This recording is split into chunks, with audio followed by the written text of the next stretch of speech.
All right, let's get right into it. Today, we're going deep on a true medical emergency. What happens when someone is bleeding severely, a hemorrhage, and the incredible procedure that saves them, a blood transfusion? This quote really sets the stage.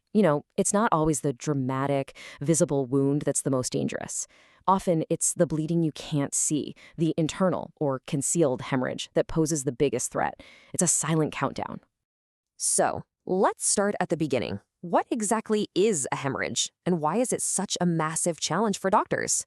Okay, the textbook definition is pretty simple. It's the loss of blood from your circulatory system. But the part that really matters is this. It has to be found and managed aggressively. There's no time to waste. We're talking about a ticking clock to prevent organ failure or even death. Now, you should know that not all bleeding is created equal. In the medical world, they break it down. Is it revealed? An open wound you can see? Or is it concealed, hiding inside the body, which is way, way harder to spot?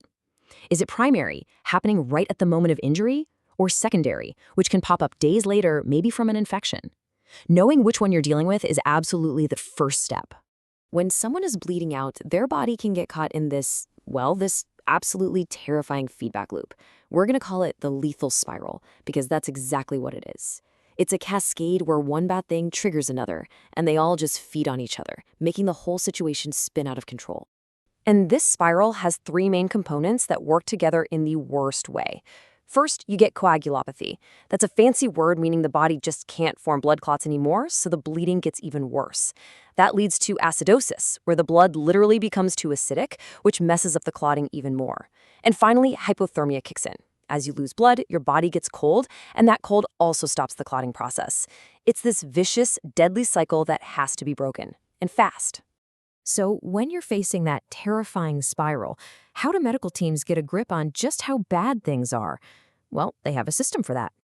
They use this four-class system for hemorrhagic shock, and it's all based on a single, pretty brutal number, the percentage of blood volume the patient has lost. Class 1 is losing up to 15%. By the time you get to Class 4, you're talking about a catastrophic loss of over 40% of your body's entire blood supply. And this chart really puts it into perspective. Look at that jump. Going from Class 2 to Class 3 or 4 isn't just a small step up, it's a massive leap into a life-or-death situation. At that point, the body is right on the edge. And that brings us to the front lines. When a patient is in that danger zone, it is quite literally a race against time to get that bleeding under control and pull them back from the brink. The response is a rapid-fire checklist. Number 1, find the bleed. If you can see it, you apply direct pressure. At the exact same time, you're making sure their airway is clear, getting IV lines in to pump in fluids and blood, and maybe even starting that emergency transfusion. It's like a high-stakes, perfectly choreographed dance. This whole approach is really driven by a philosophy called damage control. And the name says it all. The goal isn't to do a perfect, complete surgery right then and there. No.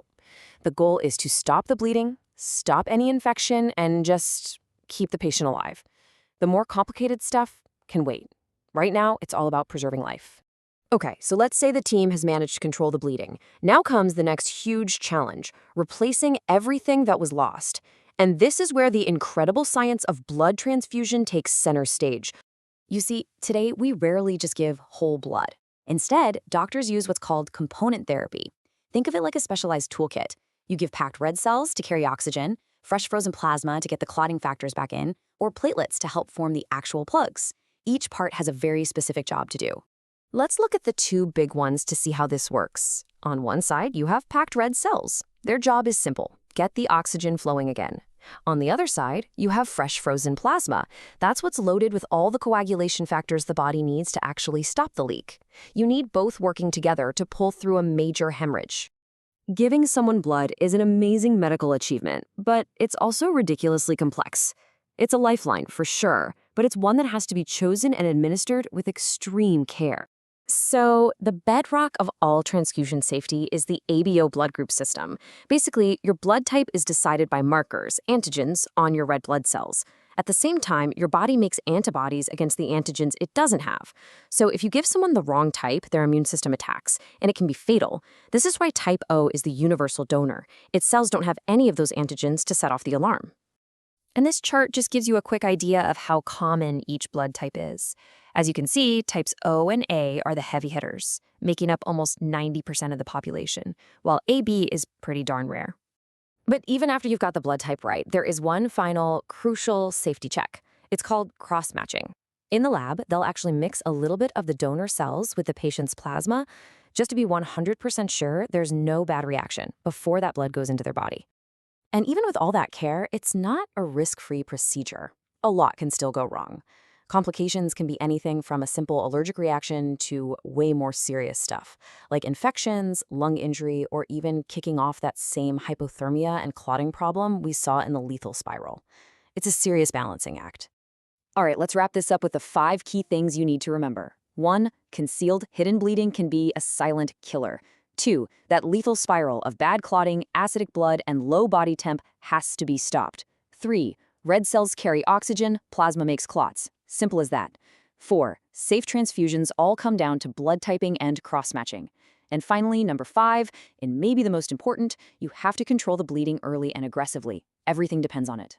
So that leaves us with one final question for you.